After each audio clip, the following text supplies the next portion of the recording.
The government announced today that it will consult on proposals for an Australian-style ban on social media for all children under 16, affecting apps such as TikTok, Snapchat and Instagram.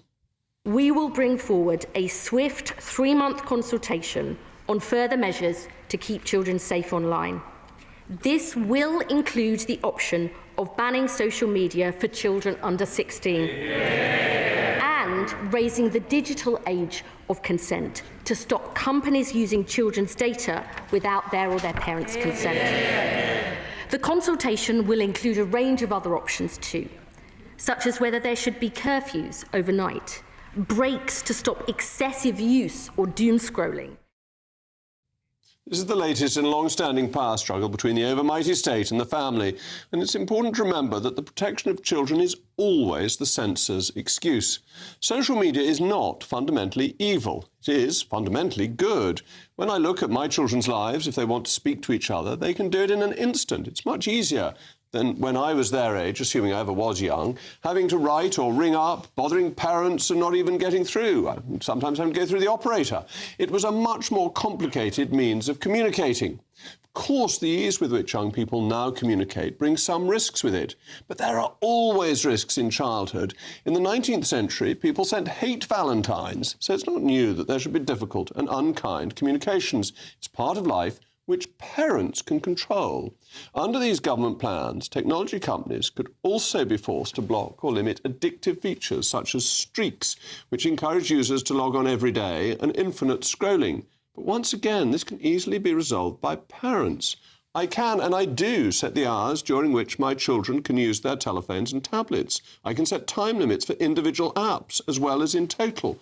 On some occasions, my children have asked if they could have less time because they want to concentrate on revising for exams and wanted to remove a distraction. But also on a day-to-day basis, I can adjust them. I've just extended Sixtus, so he can let Nanny watch GB News State of the Nation before I came out, and important things like that. Parents have an idea of what is in their children's interests, so I set limits on a day-to-day basis during the holidays. They may want a little more time. They want to speak to their friends a little bit later in the evening, and that's fine. It's a discussion. It's not a totalitarian regime. I wish I were the Victorian paterfamilias, but I've never managed that. I can place limits on age-related content to stop them getting stuff that's really pretty grisly. But children also grow up, and they want more independence, more freedom, more liberty, and that's the conversation with their parents, not the state, as they grow up at different rates. And what may be suitable for one 15-year-old is unsuitable for another 15-year-old. It's not something the state can deal with on an individual basis. And you can't disinvent modern technology. And what happens when they're 16 and they get thrust into this dangerous world of modern technology regardless? Well, apparently the Academy of Medical Royal Colleges has written to ministers to warn that the use of mobile phones among children has become a public health emergency, with screen time and harmful online contact having dangerous effects on their well-being. And this may be a problem for some. Of course it is. But overall, it sounds as over the top as the claims of climate emergency made by hysterical local councils. It is in fact a subtle way of giving the state more control, which is bad news for all of us. It's bad for parents because it takes control and responsibility from them, and it's bad for children because it stops them developing in a natural home environment.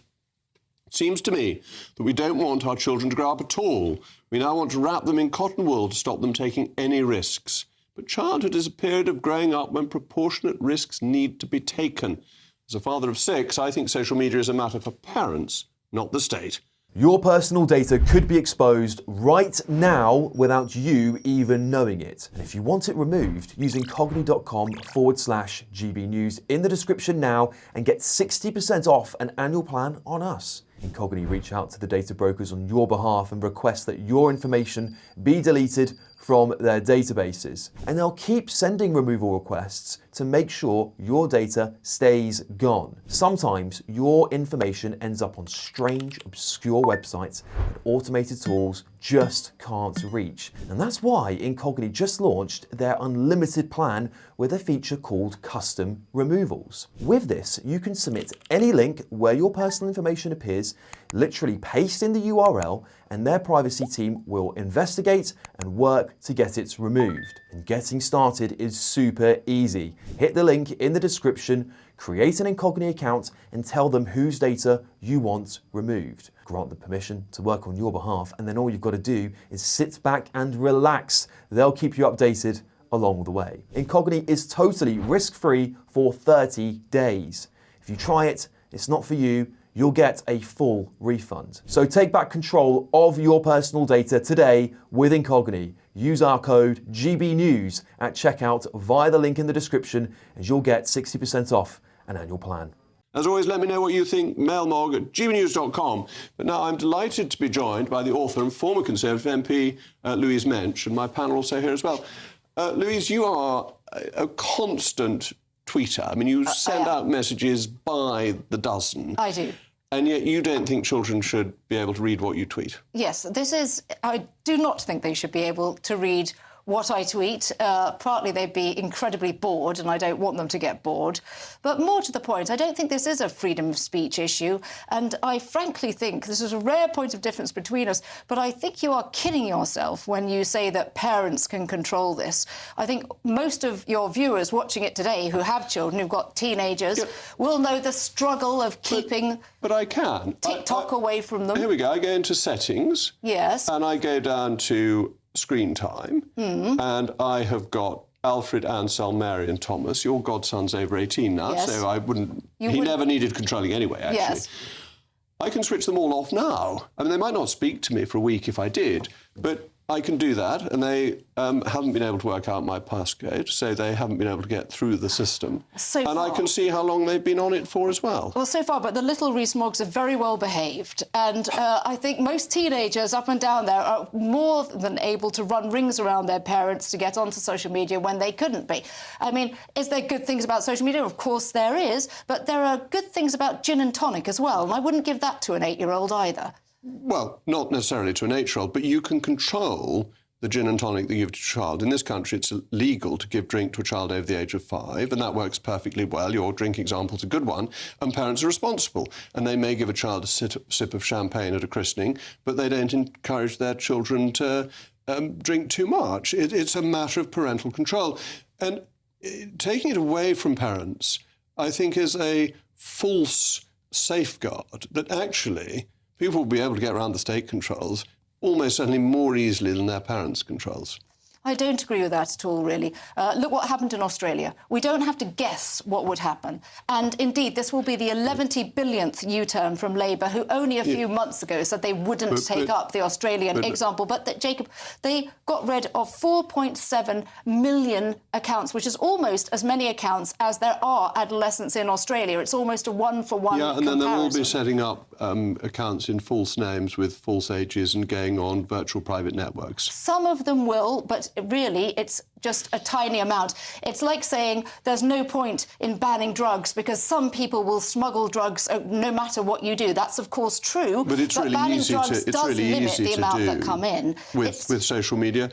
But how are children supposed to communicate? Because they don't ring each other up on a landline anymore. They connect through Snapchat. Well, they could still send each other a text, I believe, and before social media, which was only ubiquitous a few years ago. I remember when I started on Twitter, it was 2009 when the platform was invented. Before that, how did young people amuse themselves? How did they communicate? They texted, they did emojis, and that's what they will go back to. But there's a better system, and with Snapchat, they can see where their friends are. So if their friends are nearby, they can say, well, why didn't you come and join me to do whatever they're going to do? That it increases social interaction by convenience, and you're taking that away. I think it does exactly the opposite. It increases parasocial interaction, and one hates to trot out statistics, lies down lies and statistics, but in preparation for this segment, I had a look at a couple of meta-studies that have been reviewed. One of them out in 2023 went through 80 schools in England, and they asked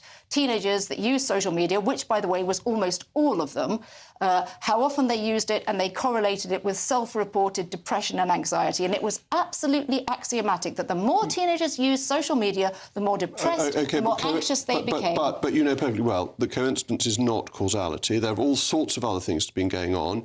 You've had the lockdown because of COVID, which meant that children weren't interacting with each other, were staying at home, which without social media, they'd have had no form of connection with their friends. It would have been a worse mental health problem. I think COVID is an interesting example because, yes, you had to have connection and you had Zoom schools and so forth, and you might make exceptions for exceptional circumstances like an entire lockdown or a pandemic, which hopefully we will never see again in our lifetimes.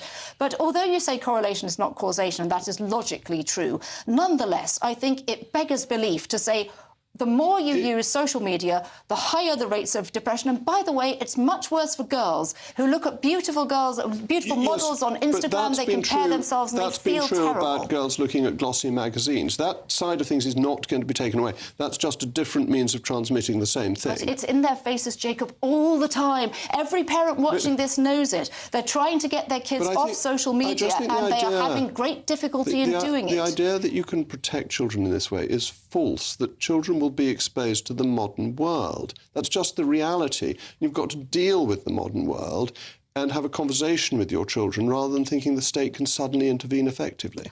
But the state isn't really intervening. It's just taking away their ability. Yes, blanket, take away your ability to access it, just like we don't allow children to have sexual relations under a certain thing, to join the armed forces under a certain age, to vote under a certain age, and so forth. This is a basic part of society. Children do not have and should not have the same rights as adults. And when we can see so many studies showing how adversely social media affects kids, I think it's a no-brainer. I think it's exactly the same as parents fretting that their children, when they're little, sit too close to the television. It's something they all grow out of. But let me bring my panel in. Kelvin, are you a great banner? I loved your monologue, by the way. In some ways, it made me laugh. I honestly think I admire your technology skills. I absolutely give you that. Can I say to you that I honestly believe that this will be helpful. I think it'll be helpful mainly for two important reasons. One is education.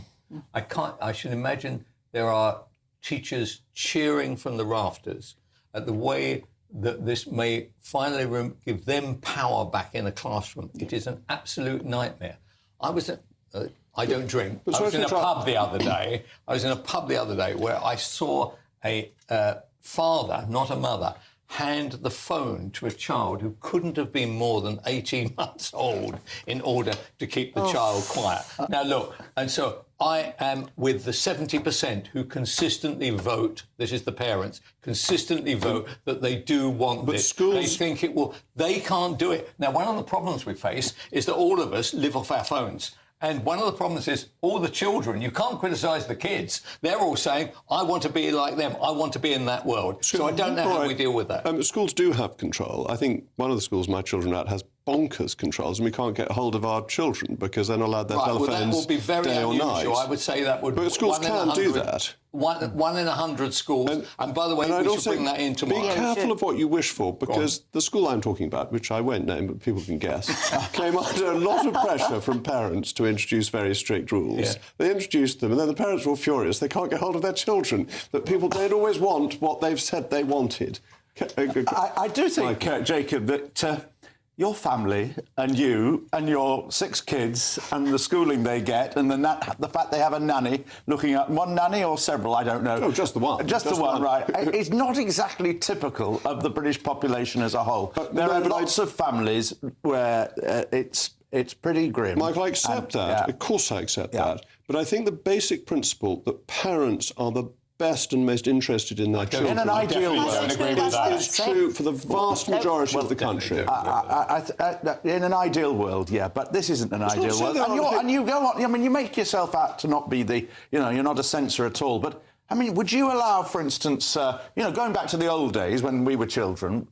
The pornographic magazines are on the top shelf. You would have allowed them on any shelf, would you? Well, would you allow them in the school library? Or I would have supported, until it was got rid of at the Second Vatican Council, the index of printed books. But that would have been for religious rather than political reasons. No, I mean, I'm not as fervent about this as Louise, but I'm on her side, really, and I would vote for it if I was an MP. But I think we have to be careful about rushing into things. I think too often governments rush into things, and I think we need to follow what goes on in Australia very closely, because there may be side effects and unforeseen consequences that we haven't foreseen, of course, and therefore, I'm not 100% behind it, but I'm most of the way there. Agree with your and I think VPN the level of depression that mental problems you've got, and the NHS, everybody is having to pay for that, not just in terms of the NHS, but in all sorts of other ways too. I actually think Snapchat is wonderful for my children's social interaction with each other and ability to talk to their friends. And it's like the telephone was, but better when we were young. Ultimately, what I think, and I do get the last word, fortunately, it's my programme, even with Louise on, is that this is going to be like digital ID cards. When you first poll, everyone says it's marvellous. But if it ever comes in, people will find that it's so difficult and there are so many nice bits of social media that they don't get that they will turn against it.